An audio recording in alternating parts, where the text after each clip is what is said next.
Ako si Jeff. Ako si Jeff. Ako si Jeff. Magto 2 years na stroke survivor. At ito ang buhay ko sa araw-araw. Happy birthday, followers!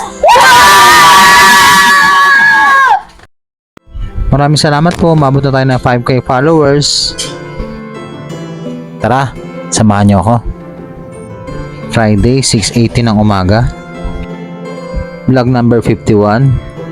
Friday, therapy day. Maaga ako nagising dahil schedule ko ng therapy doon sa Hammer. Naligo at nag-toothbrush na ako agad.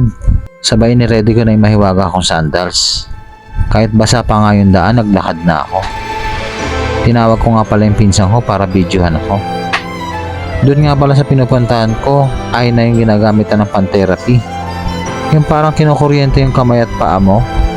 Sa loob ng 30 minutes magbabayad ka ng 40 pesos. Pag nakalimang balik ka, yung panlima mo libre na. Sabi nila marami daw gumagaling doon. Sana isa na ako doon. Sa mga oras na to patawid na ako para sumakay ng tricycle. Sakto naman at nakasakay na ako agad. Pagdating ko nga sa Hammer, ayun, naglakad na ako, medyo malayo pa ngayon nalakarin. At ganito yung daan papunta doon. Kita nyo naman, sawang-sawa ako sa pagsubok, diba? Hehehe. Pagdating ko nga doon sa bahay na nagte-therapy, mga 15 minutes, sumalang na ako agad. At ito, natapos ko naman siya agad. Maraming salamat.